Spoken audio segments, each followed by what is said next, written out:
Hello viewers, welcome to my recipes 15. ಇವತ್ತು my ರೆಸಿಪಿಯಲ್ಲಿ ಬರ್ತಾ ಇರೋ ರೆಸಿಪಿ ಬಂದು chicken leg piece tawa fry. ಅದಕ್ಕೆ ಬೇಕಾಗಿರೋ ಇಂಗ್ರೀಡಿಯೆಂಟ್ಸ್, ಇಲ್ಲಿ ನಾನು 4 ಚಿಕನ್ ಲೆಗ್ ಪೀಸ್ಗಳನ್ನು ತೊಗೊಂಡಿದ್ದೀನಿ. ನೀಟಾಗಿ ವಾಶ್ ಮಾಡಿಕೊಂಡು ಅಲ್ಲಿ ಮಧ್ಯ ಮಧ್ಯ ಲೈನಾಗಿ ಕಟ್ ಮಾಡ್ಕೊಂಡಿದ್ದೀನಿ. ಯಾಕೆ ಅಂದರೆ ಮಸಾಲೆ ನೀಟಾಗಿ ಡಿಪ್ ಆಗಲಿ, ಜೊತೆಗೆ ತವಾ ಮೇಲೆ ಹಾಕಿದಾಗ ಬೇಗ ಅದು ಬೇಯೋಕ್ಕೆ ಹೆಲ್ಪ್ ಆಗುತ್ತೆ. ಸೊ ಮಸಾಲೆಗೆ ಬೇಕಾಗಿರೋದು ಶುಂಠಿ ಮತ್ತು ಬೆಳ್ಳುಳ್ಳಿ. ಅದನ್ನು ಮಿಕ್ಸಿ ಬೇಕಾದ್ರೂ ಮಾಡ್ಕೊಳ್ಳಿ, ಪೇಸ್ಟ್ ಮಾಡ್ಕೊಳ್ಳೋಕ್ಕೆ, ಅಥವಾ ಈ ಥರ ಜಜ್ಜಿಟ್ಕೊಳ್ಳಿ. ಮಸಾಲ ರೆಡಿ ಮಾಡ್ಕೊಳ್ಳೋಕ್ಕೆ ಒಂದು ಬೌಲಿಗೆ ಒಂದು 3 ಟೀ ಸ್ಪೂನ್ ಆಗೋಷ್ಟು ಮೊಸರನ್ನ ತೊಗೊಳ್ತಾ ಇದ್ದೀನಿ. ಈ ಮೊಸರಿಗೆ ಆವಾಗಲೇ ಜಜ್ಜಿಟ್ಕೊಂಡಿದ್ರಲ್ಲ, ಸೊ ಆ ಶುಂಠಿ ಬೆಳ್ಳುಳ್ಳಿ ಪೇಸ್ಟನ್ನು ಹಾಕ್ಕೊಳ್ತಾ ಇದ್ದೀನಿ.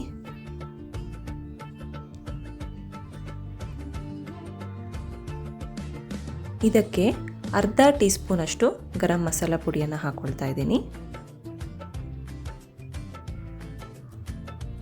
1 ಟೀ ಸ್ಪೂನಷ್ಟು ಚಿಕನ್ ಮಸಾಲನ ಹಾಕ್ಕೊಳ್ತಾ ಇದ್ದೀನಿ.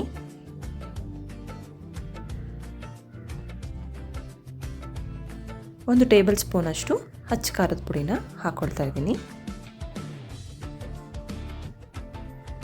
ಈಗ ಇದಕ್ಕೆ ಒಂದು ಅರ್ಧ ನಿಂಬೆಹಣ್ಣು ಹಿಂಡ್ಕೊಳ್ತಾ ಇದ್ದೀನಿ. ನಿಂಬೆಹಣ್ಣು ಹಾಕ್ಕೊಳ್ಳೋದ್ರಿಂದ ಹೀಟ್ ಸಹ ಆಗಲ್ಲ, ಜೊತೆಗೆ ಟೇಸ್ಟ್ಗೂ ಹೆಲ್ಪ್ ಆಗುತ್ತೆ. ಈಗ ಇದಕ್ಕೆ ರುಚಿಗೆ ತಕ್ಕಷ್ಟು ಉಪ್ಪನ್ನು ಹಾಕ್ಕೊಳ್ತಾ ಇದ್ದೀನಿ. ಉಪ್ಪನ್ನು ನೀವು ಟೇಸ್ಟ್ ಮಾಡಿ ಎಷ್ಟು ಬೇಕೋ ಅಷ್ಟು ಬೆರೆಸ್ಕೊಳ್ಳಿ. ಚಿಕನ್ನ ನೀವು ಎಷ್ಟು ಕ್ವಾಂಟಿಟಿ ತೊಗೊಳ್ತೀರಾ ಅದರ ಬೇಸ್ಡ್ ಮೇಲೆ ನೀವು ಉಪ್ಪನ್ನು ಹಾಕ್ಕೊಳ್ಳಿ. ಈಗ ಇದನ್ನು ನೀಟಾಗಿ ಮಿಕ್ಸ್ ಮಾಡ್ಕೊಳ್ಳೋಣ. ನೋಡಿ ಎಷ್ಟು ಚೆನ್ನಾಗಿ ಮಿಕ್ಸ್ ಆಗಿದೆ. ಇಷ್ಟು ದಪ್ಪ ಇದ್ದರೆ ಸಾಕು, ತುಂಬ ನೀರಾಗೂ ಮಾಡ್ಕೋಬೇಡಿ. ಈ ಥರ ದಪ್ಪ ಇರೋದ್ರಿಂದ ಮಸಾಲೆ ನೀಟಾಗಿ ಚಿಕನ್ಗೆ ಅಂಟ್ಕೊಳ್ಳೋಕ್ಕೆ ಹೆಲ್ಪ್ ಆಗುತ್ತೆ. ಈಗ ವಾಶ್ ಮಾಡಿ ಇಟ್ಕೊಂಡಿರೋಂತಹ ಚಿಕನ್ ಪೀಸನ್ನು ಹಾಕ್ಕೊಳ್ಳೋಣ. ಈಗ ಆ ಮಸಾಲೆ ಪೂರ್ತಿ ಚಿಕನ್ ಪೀಸ್ಗೆ ಹಿಡಿಯೋ ತನಕ ನೀಟಾಗಿ ಮಿಕ್ಸ್ ಮಾಡ್ಕೊಳ್ಳಿ.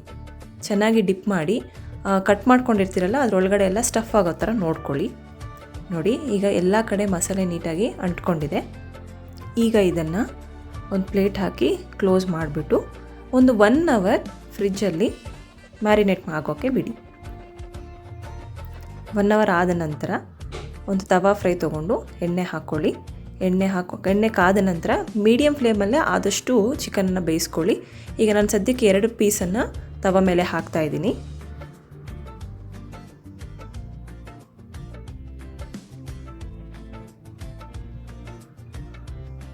ಕರಿಬೇವನ್ನು ಹಾಕ್ಕೊಳ್ತಾ ಇದ್ದೀನಿ. ಆ ಫ್ಲೇವರ್ ತುಂಬ ಚೆನ್ನಾಗಿ ಅನಿಸುತ್ತೆ. ಎಣ್ಣೆಯಲ್ಲಿ ಆ ಫ್ಲೇವರ್ ಪೂರ್ತಿ ಬಿಟ್ಕೊಳ್ಳುತ್ತೆ. ಆ ಚಿಕನ್ಗೂ ಸಹ ಆ ಘಮ ತುಂಬ ಚೆನ್ನಾಗಿ ಅನಿಸುತ್ತೆ. ಆದಷ್ಟು ಮೀಡಿಯಮ್ ಫ್ಲೇಮಲ್ಲೇ ಚಿಕನ್ನ ಬೇಯಿಸ್ಕೊಳ್ಳಿ. ಚಿಕನ್ ಬೇಯೋಕ್ಕೆ ಚೂರು ಟೈಮ್ ತೊಗೊಳುತ್ತೆ. ಚಿಕನ್ 2 ಸೈಡನ್ನು ಬೇಯಿಸ್ಕೊಳ್ಳಿ.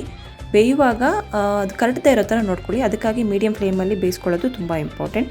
ನೋಡಿ, ಈಗ ಸೂಪರಾಗಿರೋ chicken leg piece tawa fry ರೆಡಿಯಾಗಿದೆ.